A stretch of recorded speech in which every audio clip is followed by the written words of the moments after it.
बहुत आपसे काम के इस सत्र में, जिसमें हम चर्चा करने वाले हैं श्री चैतन्य चरितामृत से श्रीमन चैतन्य महाप्रभु की दिव्य लीलाओं को। क्योंकि जैसा कि आप सब भी जानते ही हैं कि अभी बहुत ही जल्दी जो है गौर पूर्णिमा आने वाली है, चैतन्य महाप्रभु का दिव्य आविर्भाव दिवस आ रहा है। तो जनरली अभी तक के वर्षों में गुरु महाराज इस समय में चैतन्य चरितामृत को पढ़ते हैं भक्तों के साथ में, और पूरा महीना हर रोज़ शाम को भक्त लोग इकट्ठे होते थे मायापुर में।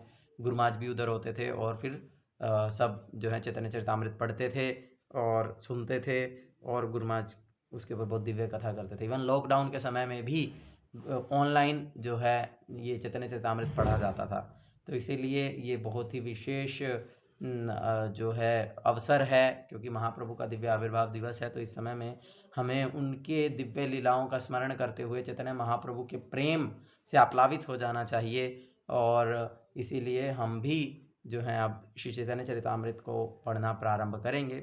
तो बेसिकली जो इसकी आदि लीला के जो सारे चैप्टर्स हैं उनको हम पहले ही चर्चा कर चुके हैं।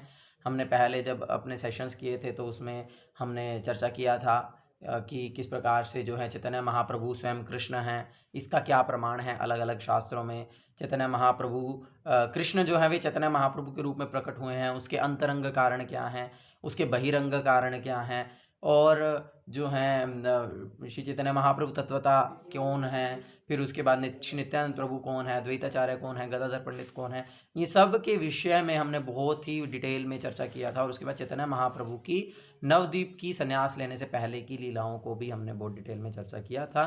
तो ये सारी की सारी वीडियोस रिकॉर्डेड हैं और यूट्यूब पर प्लेलिस्ट में अवेलेबल भी हैं।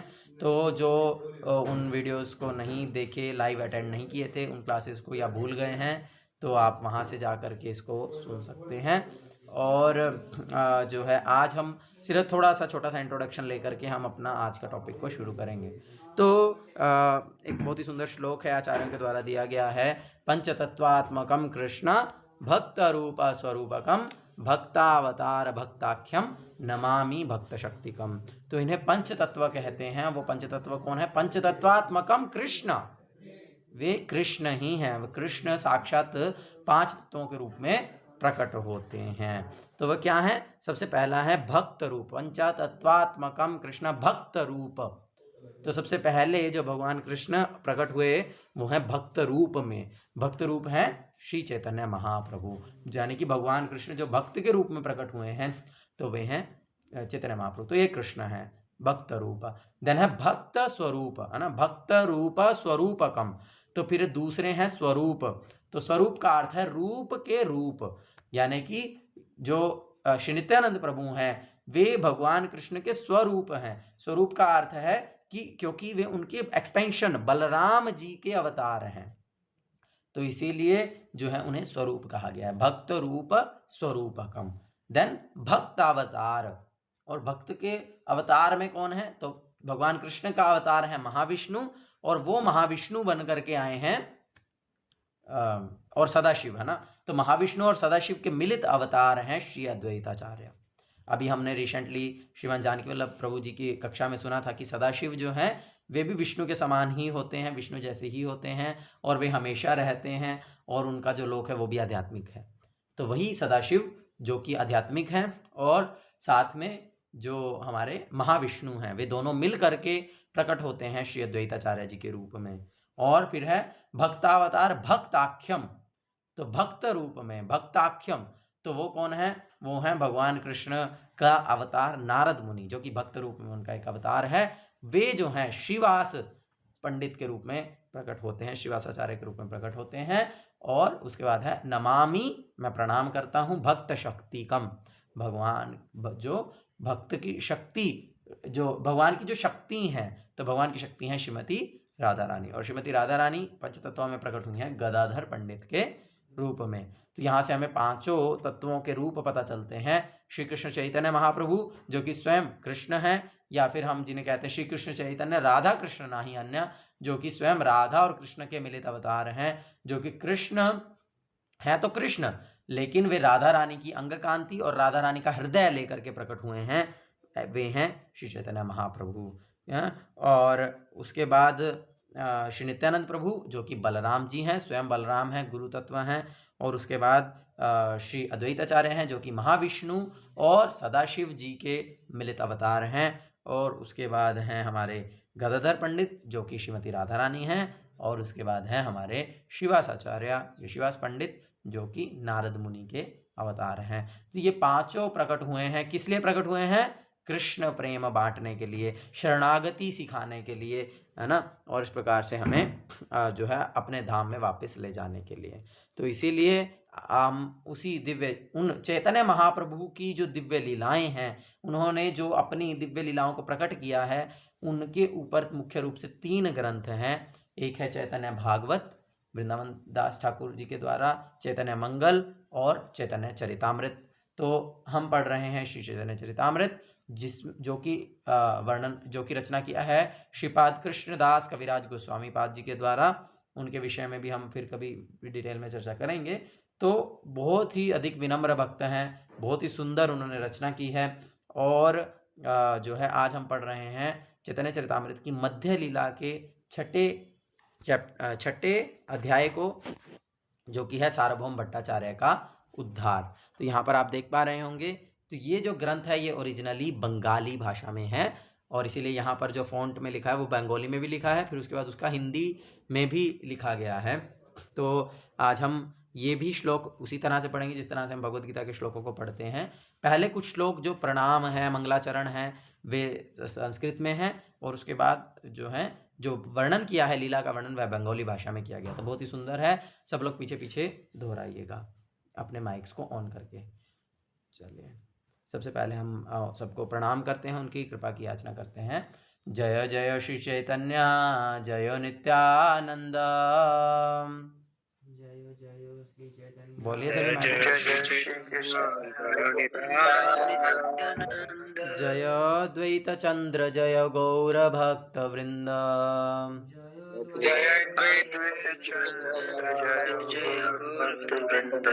सबे मिली करो कृपा करो करुणा। सबे मिली करो कृपा करो करुणा।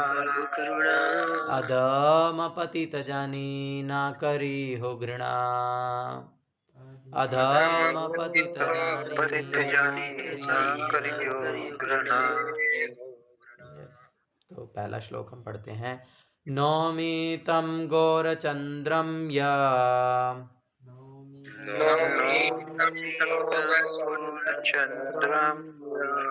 कुतर्क कर्कशाशयम्।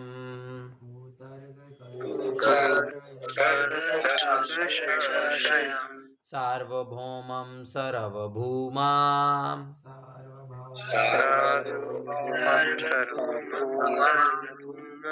भक्ति भूमानमाचरत्।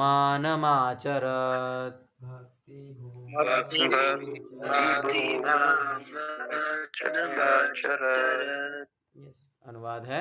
मैं पूर्ण पुरुषोत्तम भगवान गौरचंद्र को सादर नमस्कार करता हूँ, जिन्होंने सारे कुतर्कों के आगार कठोर हृदय वाले सार्वभौम भट्टाचार्य को महान भक्त में बदल दिया। आपको दिख रहा है?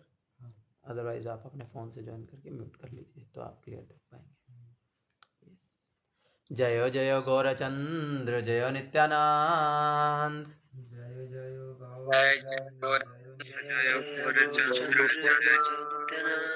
जय द्वैत चंद्र जय गौर भक्त वृंद।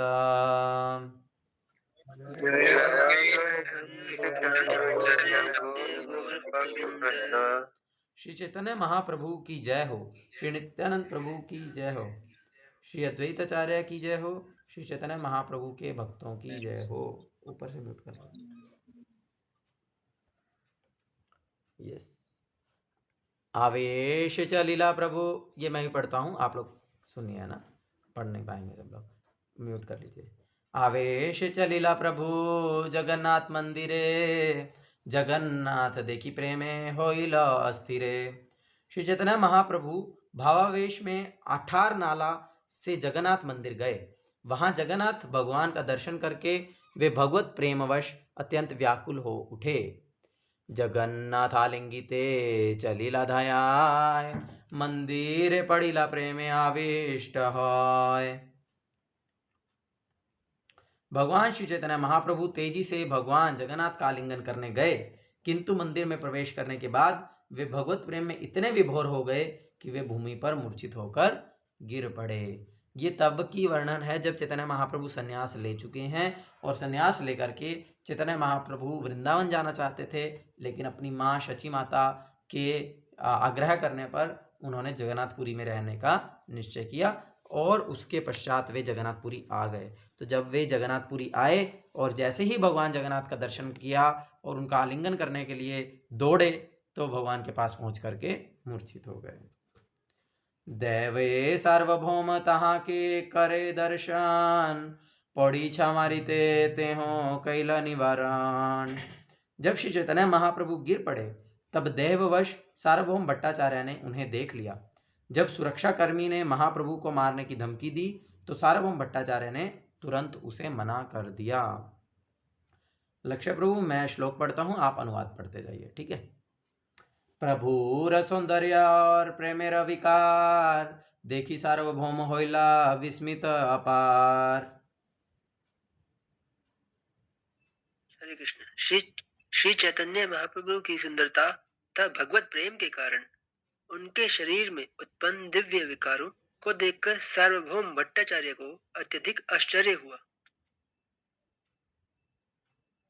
बहु क्षणे चैतन्य नहे भोगेर कालहल सार्वभौम मने तबे उपाय चिंतिल।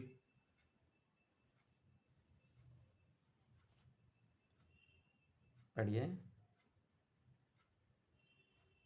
प्रभु जी नेट नहीं आ रहा, मेरा शो नहीं हो रहा, नीचे ऊपर है ना। ओके।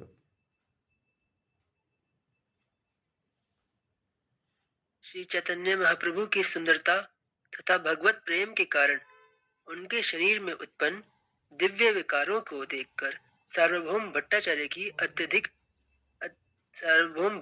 को अत्यधिक आश्चर्य हुआ। ये कहाँ से पढ़ दिया? हाँ, ये तो हो गया था, ठीक है, मैं पढ़ता हूँ। वो नेटवर्क ऊपर नीचे हो रहा ना। हाँ ठीक है, मैं पढ़ता हूँ। श्री चैतन्य महाप्रभु अधिक समय तक अचेतन पड़े रहे। तभी भगवान जगन्नाथ को भोग लगाने का समय हो गया और भट्टाचार्य कुछ उपाय सोचने लगे।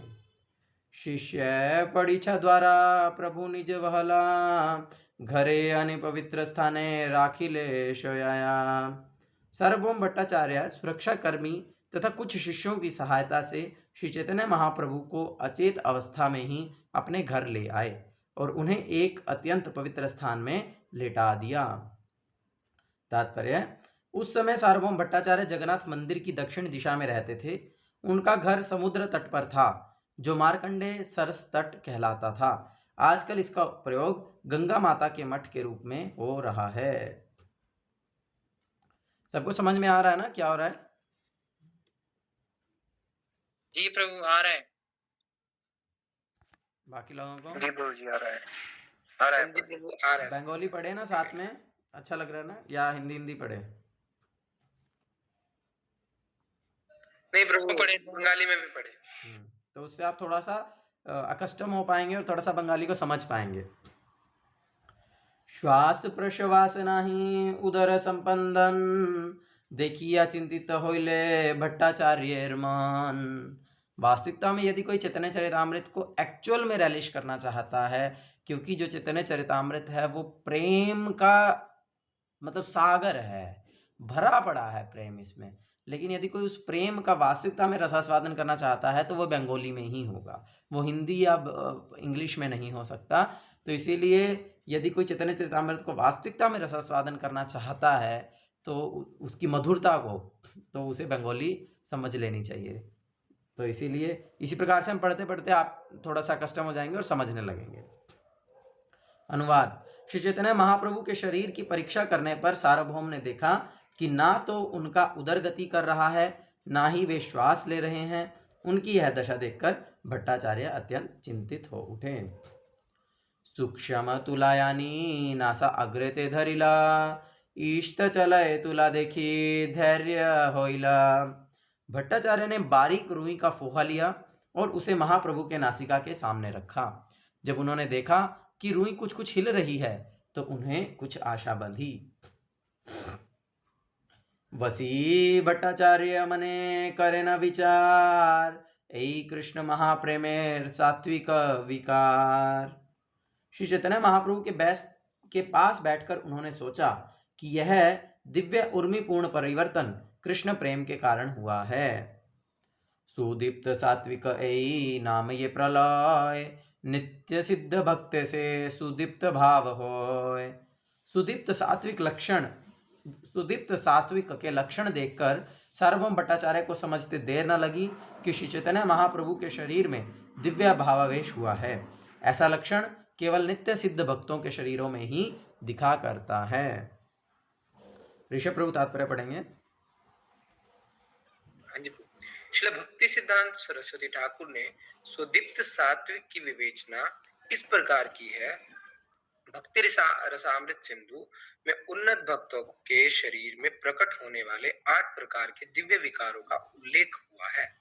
कभी कभी भक्तगण इनके प्रकट होने को रोक देते हैं, जिसकी 2 अवस्था होती हैं, धूमायित तथा ज्वलिता। धूमिल अवस्था वह है जिसमें 1 या 2 विकारों के सूक्ष्म मात्रा में होने के कारण उन्हें छिपाया जा सकता है। जब 2 या 3 से अधिक दिव्य विकार उपस्थित हों तो भी उनको छिपा सकना संभव है, किंतु बड़ी कठिनाई से इसे ज्वलित अवस्था कहा जाता है। जब 4 या 5 विकार एक साथ उपस्थित हों तो उसे दीप्त अर्थात दीप्त अवस्था कहते हैं। 5, 6 या सभी 8 विकारों के एक साथ उपस्थित होने पर उदीप्त प्रज्वलित अवस्था प्राप्त होती है। जब 8 विकार 1000 गुना बढ़कर एक साथ प्रकट होते हैं तो भक्त सुदीप्त अत्यंत प्रज्वलित अवस्था में होता है। नित्य सिद्ध भक्त का अर्थ है भगवान के शाश्वत मुक्त पार्षद। ऐसे भक्त भगवान की संगति का आनंद 4 संबंधों में दास्य, साख्य, वात्सल्य या माधुर्य के रूप में लूटते हैं।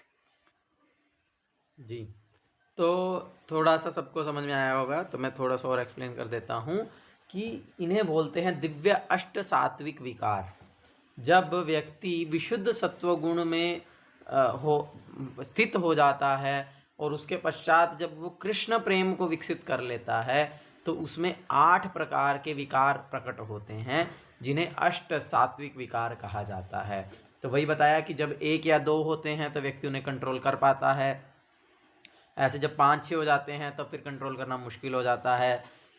और जब 8 के 8 विकार 1000 गुना बढ़ करके प्रकट होते हैं तो उस अवस्था को सुदीप्त अवस्था कहते हैं, और उसे तो वश में किया ही नहीं जा सकता, वो तो प्रकट होती ही होती है। तो जो श्री चैतन्य महाप्रभु को सुदीप्त अवस्था में उस समय चैतन्य महाप्रभु थे, मतलब उनको जो ये अष्ट सात्विक विकार हैं वे हजारों गुना बढ़ करके प्रकट हो रहे थे, और इस कारण से वे इस प्रकार से उन लक्षणों को प्रकट कर रहे थे। अधीरूढ़ भावयार तारय विकार, मनुष्य देह देखी बड़ चमत्कार। सार्वभौम भट्टाचार्य ने विचार किया कि श्री चैतन्य महाप्रभु के शरीर में अधिरूढ़ भाव के असाधारण दिव्य लक्षण प्रकट हो रहे हैं। यह बड़ा आश्चर्यजनक है। भला मनुष्य के शरीर में ये किस तरह संभव है? तात्पर्य पढ़ेंगे निशांत प्रभु, अर्जुन प्रभु। हरे कृष्ण प्रभु जी। श्रील रूप गोस्वामी ने उज्ज्वल नीलमणि के अधिरूढ़ भाव या अधिरूढ़ महाभाव की व्याख्या दी है। श्रील भक्ति सिद्धांत सरस्वती ठाकुर रूप गोस्वामी का यह उदाहरण देते हैं। आश्रय भक्त की प्रेमाभूति विषय भगवान के प्रति इतनी भावपूर्ण हो उठती है कि प्रेमी का सहचर्य भोगने के बाद भी भक्त को यह आनंद अपर्याप्त लगता है। ऐसी अवस्था में प्रेमी अपने प्रेम के पात्र को विभिन्न तरीकों से देखता है। भाव का ऐसा विकास अनुराग कहलाता है।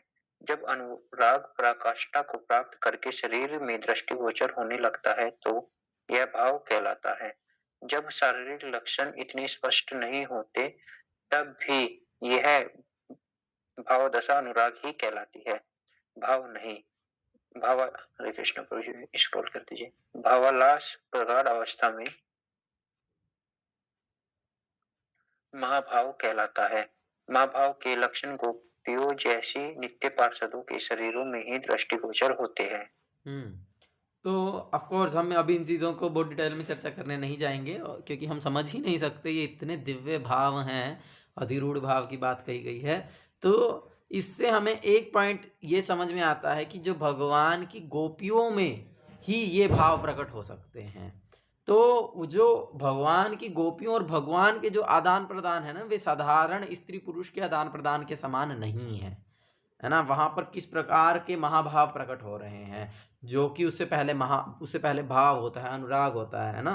तो इस प्रकार से जो, और चैतन्य महाप्रभु, क्योंकि वे तो स्वयं श्रीमती राधा रानी है ना, तो श्रीमती राधा रानी का हृदय है, तो इसीलिए ऐसे महाभाव चैतन्य महाप्रभु नित्य ही प्रकट किया करते थे। एतो चिंती भट्टाचार्य आछे न वशिया, नित्यानंद आदि सिंह द्वारे मिलिलो आसिया। जब भट्टाचार्य अपने घर में इस प्रकार विचार कर रहे थे, तब नित्यानंद प्रभु समेत चैतन्य महाप्रभु के सारे भक्त मंदिर के सिंह द्वार यानी प्रवेश द्वार के निकट पहुंचे। अच्छा, जब चैतन्य महाप्रभु जो हैं संन्यास लेकर के चले थे जगन्नाथपुरी की तरफ, तो रास्ते में क्या हुआ, रास्ते में एक जगह पर स्नान करने के लिए चैतन्य महाप्रभु ने अपना संन्यास दंड, है ना, सन्यासी संन्यास दंड पकड़ते हैं, आपने देखा होगा, तो संन्यास दंड जो है वो उन्होंने नित्यानंद प्रभु को सौंप दिया कि ये ही मेरे पास एकमात्र मेरी एसेट है, एसेट को क्या बोलते हैं हिंदी में, संपत्ति है, मेरी एकमात्र संपत्ति केवल मेरा ये संन्यास दंड ही है, और तुम इसे संभाल करके रखो, मैं स्नान करके आता हूँ। तो इस प्रकार से चैतन्य महाप्रभु जब स्नान करने के लिए गए, तो नित्यानंद प्रभु ने क्या किया, उस संन्यास दंड को 3 टुकड़ों में तोड़ करके नदी में फेंक दिया। उसे दंडभंग लीला कहते हैं, और वो दंडभंगा उस जगह का नाम है, उड़ीसा में ही है, हम लोग गए हैं। तो जब चैतन्य महाप्रभु वापस आकर के बोले मेरा दंड कहाँ है, तो बोले कि भैया वो तो मैंने तोड़ के फेंक दिया। बोलते आप तो स्वयं भगवान हैं, आप तो ये हैं वो हैं, इस प्रकार से उनकी स्तुति करके कहा कि आपको ये संन्यास दंड पकड़ने की आवश्यकता नहीं है, इस प्रकार से आप बाहरी आडंबर मत करो, हमें बहुत कष्ट होता है ना, हमेशा एक डंडे को हाथ में पकड़ करके रखना है, नीचे नहीं रखना है, और कितने सारे नियम होते हैं, तो ये बड़ा हमें कष्ट लगता है कि आप इस प्रकार से एक डंडा पकड़ करके चल रहे हो, तो वो मुझसे सहन नहीं हुआ, इसलिए मैंने डंडे को तोड़ दिया। आपको कोई सन्यासी बनने के लिए दंड पकड़ने की आवश्यकता नहीं है, आप तो परमहंस हैं।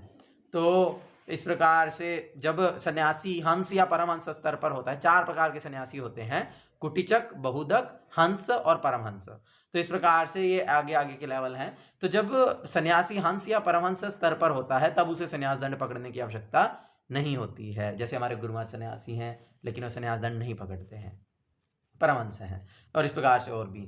तो कहने का तात्पर्य ये था कि चैतन्य, तो उन्होंने कहा कि आप तो परमहंस हैं, आपको, और आप तो स्वयं भगवान ही हैं, तो आपको ये एक्सटर्नली डंडा पकड़ने की आवश्यकता नहीं है, इसलिए मैंने तोड़ करके फेंक दिया। तो चैतन्य महाप्रभु बहुत गुस्सा हो गए, बोलते तुम तो मुझे कुछ नहीं करने दोगे, तो इसीलिए बोलते कि, तो चैतन्य महाप्रभु आगे आगे भाग के चले गए, और सारे अपने पार्षदों को पीछे छोड़ दिया, नित्यानंद प्रभु को और बाकी सबको वहीं पर ही छोड़ करके चैतन्य महाप्रभु भाग भाग करके चले गए। और आकर के उन्होंने फिर जगन्नाथपुरी में आकर के श्री मंदिर में, जो जगन्नाथ जी का मंदिर है उसे श्री मंदिर कहते हैं, और जो उसके मुख्य द्वार है उसे सिंह द्वार कहते हैं। अलग अलग द्वार हैं, 4 द्वार हैं, चारों द्वारों के अलग अलग नाम हैं, जो चारों दिशाओं में हैं। तो जो मुख्य द्वार है वो सिंह द्वार है, जो सामने वाला है। तो सिंह द्वार से चैतन्य महाप्रभु प्रवेश किए, और उधर जा करके चैतन्य महाप्रभु का दर्शन किए, बेहोश हो गए, बहुत लंबे समय तक बेहोश रहे। सार्वभौम भट्टाचार्य अपने घर लेकर के गए, और फिर श्री नित्यानंद प्रभु और उनके सारे पार्षद पीछे से अब पहुंचे हैं। तो सबको क्लियर हो गई क्या चल रही है कथा? चलो हाँ जी प्रभु। आगे। तहाँ सुने लो कि कहे, हाँ जी कोई कुछ बोल रहा है। तहाँ सुने लो कि कहे अन्योन्य बात, एक सन्यासी आसी देखी जगन्नाथ। वहां पर इन भक्तों ने लोगों को एक सन्यासी के बारे में बातें करते सुना, जो जगन्नाथपुरी आया था और जिसने जगन्नाथ विग्रह के दर्शन किए थे। मूर्छित होइले चेतन न होए शरीरे, सार्वभौम लोया गेला आपनार घरे। लोग कह रहे थे कि वह सन्यासी जगन्नाथ के विग्रह का दर्शन करने पर मूर्छित हो गया, चूंकि उसको होश नहीं आया, इसीलिए सार्वभौम भट्टाचार्य उसे अपने घर ले गए। शुनी सबे जानी लाई महाप्रभुर कार्य, हे न काले आई लता गोपीनाथ आचार्य। यह सुनकर भक्तगण समझ गए कि वे लोग श्री चैतन्य महाप्रभु के बारे में बात कर रहे हैं। तभी श्री गोपीनाथ आचार्य वहां आए। नदी निवासी विशारदेर जमाता, महाप्रभुर भक्त ते हो प्रभु तत्व ज्ञाता। अब ये गोपीनाथ आचार्य कौन है? तो गोपीनाथ आचार्य नदिया के निवासी, विशारद के दामाद तथा चैतन्य महाप्रभु के भक्त थे। वे महाप्रभु की वास्तविक पहचान को जानते थे। महेश्वर विशारद नीलांबर चक्रवर्ती के सहपाठी थे। नीलांबर चक्रवर्ती कौन है? चैतन्य महाप्रभु के नाना हैं। शची माता के पिताजी का नाम है श्री नीलांबर चक्रवर्ती, और उन्हीं के क्लासमेट थे, बैचमेट थे महेश्वर विशारद। हाँ, तो ये दोनों साथ में ही पढ़ा करते थे। वे नदिया जिले के विद्यानगर ग्राम के रहने वाले थे और उनके 2 पुत्र थे, मधुसूदन वाचस्पति और वासुदेव सार्वभौम। उनके दामाद गोपीनाथ आचार्य थे। तो उनके दामाद हुए किसके? महेश्वर विशारद के। तो उनके दामाद हैं श्री गोपीनाथ आचार्य, और नीलांबर चक्रवर्ती के धोते हैं, पुत्री के पुत्र हैं श्री चैतन्य महाप्रभु। तो एक प्रकार से तो उनके भी पुत्र के ही आयु के हैं, लेकिन वे उनके भक्त हैं। क्यों? क्योंकि वे महाप्रभु की वास्तविक पहचान को जानते हैं। वे जानते हैं कि चैतन्य महाप्रभु स्वयं कृष्ण हैं, स्वयं भगवान हैं। मुकुंद सहित पूर्वे आछे परिचय, मुकुंद देखिया तार होइल विस्मय। गोपीनाथ आचार्य पहले से मुकुंद दत्त को जानते थे, अतएव जब उन्होंने मुकुंद दत्त को जगन्नाथपुरी में देखा तो उनके आश्चर्य का ठिकाना ना रहा। मुकुंद तहारे देखी कोइला नमस्कार, तेहो आलिंगिया प्रभु पूछे प्रभुर समाचार। जब मुकुंद दत्त गोपीनाथ आचार्य से मिले तो उन्होंने उन्हें नमस्कार किया। उनका आलिंगन करने के बाद गोपीनाथ आचार्य ने श्री चैतन्य महाप्रभु के विषय में पूछा। मुकुंद कहे प्रभु यहाँ होइला गमने, आमी सब आसिया छी महाप्रभु सने। मुकुंद दत्त ने उत्तर दिया, महाप्रभु तो पहले ही यहाँ आ चुके हैं, हम उन्हीं के साथ आए हैं। नित्यानंद गोसाई के आचार्य कोइले नमस्कार, सबे मेली पूछे प्रभुर वार्ता बार बार। गोपीनाथ आचार्य ने श्री नित्यानंद प्रभु को देखते ही उन्हें प्रणाम किया। इस तरह सभी भक्तों से मिलकर उन्होंने बारंबार श्री चैतन्य महाप्रभु का समाचार पूछा। मुकुंद कहे महाप्रभु संन्यास कोरिया, नीला चले आइला संगे आमाश बलिया। मुकुंद दत्त ने आगे कहा, संन्यास लेने के बाद श्री चैतन्य महाप्रभु जगन्नाथपुरी आए हैं और हम सबको अपने साथ लाए हैं। आमा सब छाड़ी आगे गेला दर्शने, आमी सब पाछे आइला तार अन्वेषणे। महाप्रभु हमारा साथ छोड़कर आगे आगे भगवान जगन्नाथ का दर्शन करने चले आए। हम सब अभी आए हैं और अब उन्हीं की खोज में हैं। अन्योन्य लोकेर मुखे जे कथा सुनिला, सार्वभौम गृह प्रभु अनुमान कोइला। सब लोगों की बातें से हमने अनुमान लगाया है कि महाप्रभु अब सार्वभौम भट्टाचार्य के घर में हैं। ईश्वर दर्शने प्रभु प्रेमे अचेतन, सार्वभौम लय गेलापना भवान। श्री चैतन्य महाप्रभु भगवान जगन्नाथ का दर्शन करके भाव विभोर हो गए और अचेत हो गए, और सार्वभौम भट्टाचार्य उन्हें उसी अवस्था में अपने घर ले गए हैं। तोमार मिलन यबे आमार होइल मन, देवे से ही क्षणे पाइलु तोमार दर्शन। जब मैं आपसे मिलने की सोच रहा था, अकस्मात हमारी भेंट संयोग से हो गई। ये कौन बोल रहे हैं? मुकुंद बोल रहे हैं। किसको बोल रहे हैं? गोपीनाथ आचार्य को। चलो सबे आई सार्वभौमेर भवान, प्रभु देखी पाछे कौरिब ईश्वर दर्शन। चलिए पहले सार्वभौम भट्टाचार्य के घर चलकर श्री चैतन्य महाप्रभु का दर्शन करें, बाद में हम भगवान जगन्नाथ का दर्शन करने आएंगे। तो ये हैं, देखो महाप्रभु के पार्षद इतने अधिक महाप्रभु से आ सकते हैं। महाप्रभु के साथ में तो रहे हैं, महाप्रभु के साथ में तो आ रहे थे। जगन्नाथ के सिंह द्वार से बोल रहे हैं कि जगन्नाथ का दर्शन करने तो बाद में आ जाएंगे, पहले हम महाप्रभु से मिल लेते हैं जाकर के। एता शुनि गोपीनाथ सबारे लोहिया, सार्वभौम घरे गेला हर्षित होइया। यह सुनकर हर्षित मन से गोपीनाथ आचार्य तुरंत सभी भक्तों को साथ लेकर सार्वभौम भट्टाचार्य के घर पहुंचे। सार्वभौम स्थाने गया प्रभु के देखिला, प्रभु देखी आचार्य दुख हर्ष होइला। सार्वभौम भट्टाचार्य के घर जाकर सबने देखा कि महाप्रभु अचेतावस्था में हैं। उन्हें इस अवस्था में देखकर गोपीनाथ आचार्य अत्यंत दुखी हुए, किंतु साथ ही प्रसन्न थे कि उन्हें महाप्रभु का दर्शन मिल रहा है। हरे कृष्णा। तो 9 बज गए, क्या चाहते हैं आगे पढ़ें या हम इसे पॉज कर दें आज के लिए? पढ़ते हैं प्रभु। आगे पढ़ते हैं प्रभु जी। कौन कौन पढ़ना चाहते हैं? Maximum what's will take the क्या बोलते हैं, लोकतंत्र है। हरे कृष्णा। सब लोग चाहते हैं कि पढ़ा जाए। हाँ, हैंड रेस का मतलब यही है ना। तो चलो, सबने हैंड रेस किया है तो आगे पढ़ते हैं। सबको अच्छा लग रहा है? कथा सुंदर है? जी प्रभु जी। अमन प्रभु को क्या हो गया? अमन प्रभु क्यों रो रहे हैं?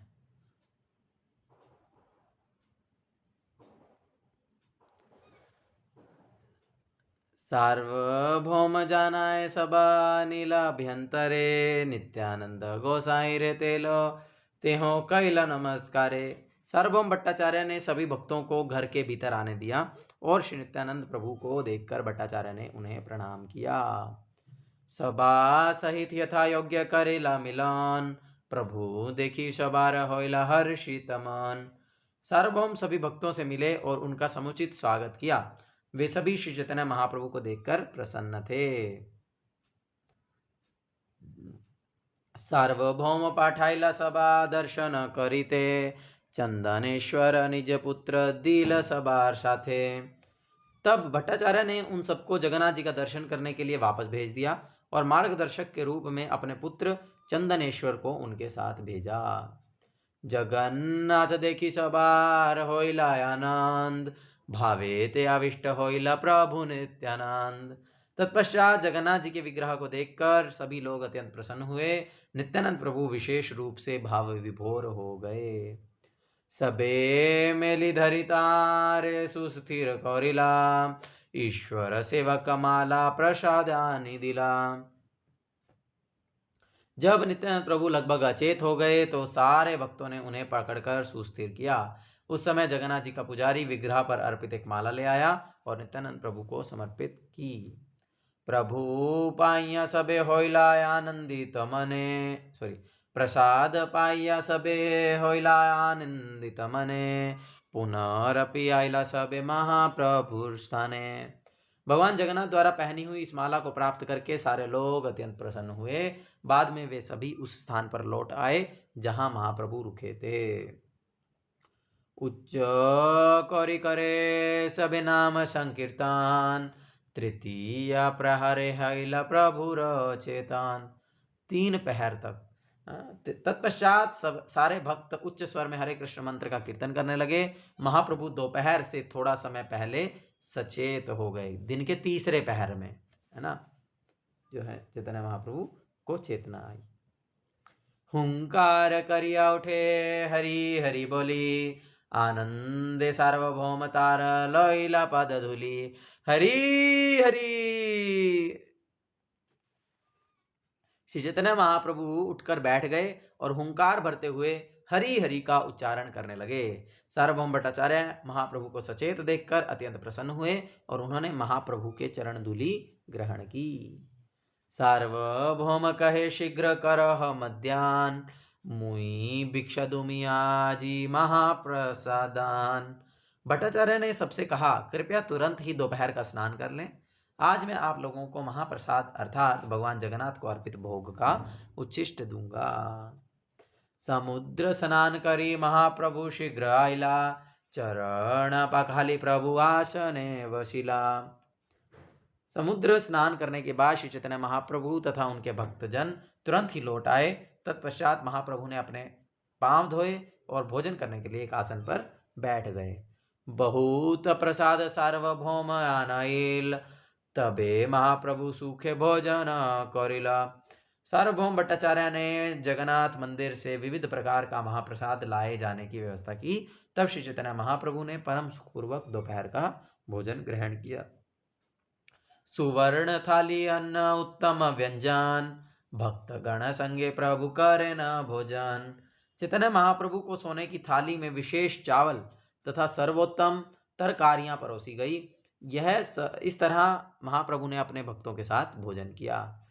सार्वभौम परिवेशन करे न यापने, प्रभु करे मोरे देह लाफा व्यंजने।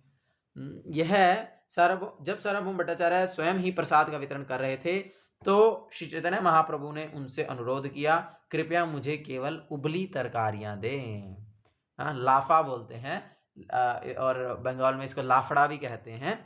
तो ये क्या होता है कि कोई भी सब्जी हो, मतलब जो सब्जी आपकी आंखों के सामने आ जाए उस सब्जी को डाल दो बस और उसको पका दो, तो उसको कहते हैं लाफा।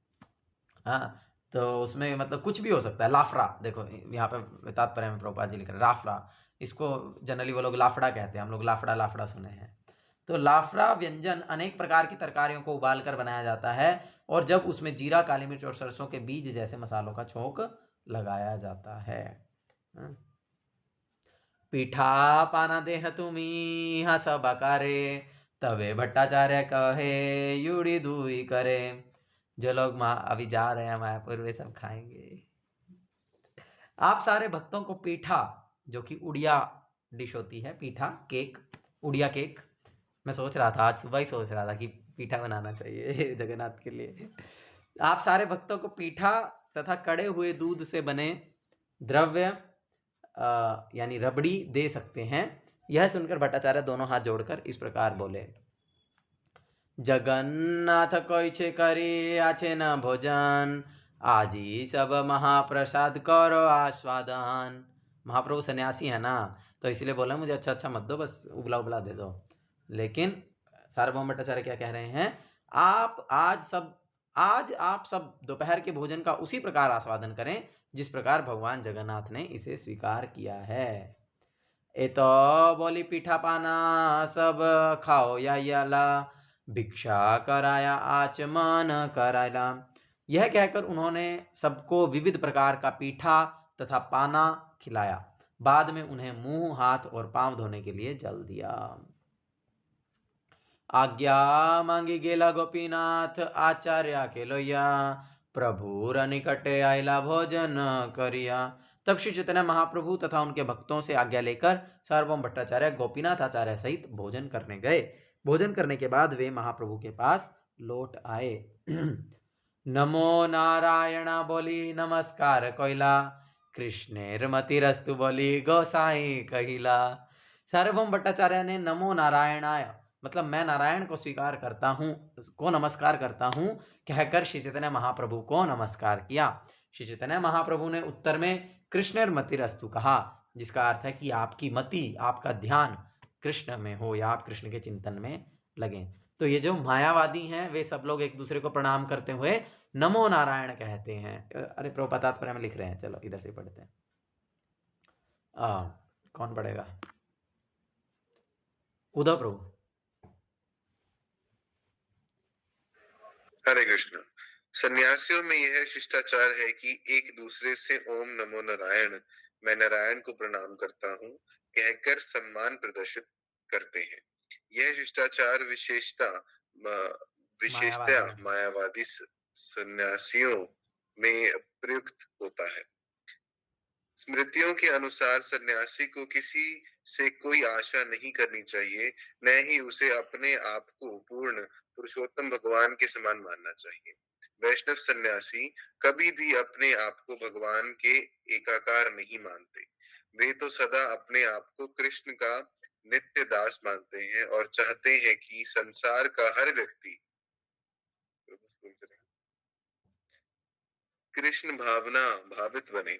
इसलिए वैष्णव सन्यासी सदैव हर एक को यह आशीर्वाद देता है, कृष्णे मतिरस्तु, आप कृष्ण भावना भावित करें। तो यही है। शुनी सार्वभौम मने विचार करिला, वैष्णव सन्यासी हो वचने जानिला। ये वचन सुनकर सार्वभौम समझ गए कि श्री चैतन्य महाप्रभु एक वैष्णव सन्यासी हैं।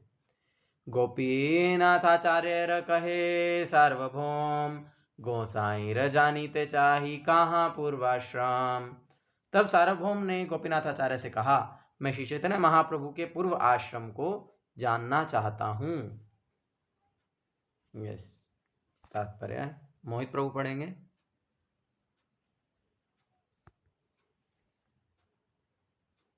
मोहित है? नहीं, मोहित नहीं है। गौरव प्रभु। हाँ जी प्रभु, हरे कृष्णा। पूर्व श्रम शब्द किसी के लिए जीवन की पूर्ण अवस्था का घोतक है। गोतक नहीं कभी है, कोई द्योतक है, द्योतक। द्योतक है। कभी कोई व्यक्ति गृहस्थ आश्रम के बाद संन्यास आश्रम स्वीकार करता है, तो कभी विद्यार्थी जीवन ब्रह्मचारी से ही। सार्वभौम भट्टाचार्य श्री चैतन्य महाप्रभु के गृहस्थ के रूप में जीवन की पूर्ण अवस्था को जानना चाहते थे। तो 50 श्लोक हो गए, ठीक है आज के लिए। ठीक है, आगे कल पढ़ेंगे आगे क्या हुआ। तो आज के लिए हम यहीं तक ही रखेंगे। जय श्री चैतन्य महाप्रभु की जय, श्री नित्यानंद प्रभु की जय, श्रील प्रभुपाद की जय, स्वामी श्रील गुरु महाराज की जय। निताय गौर प्रेमानंदे, हरि हरि बोल।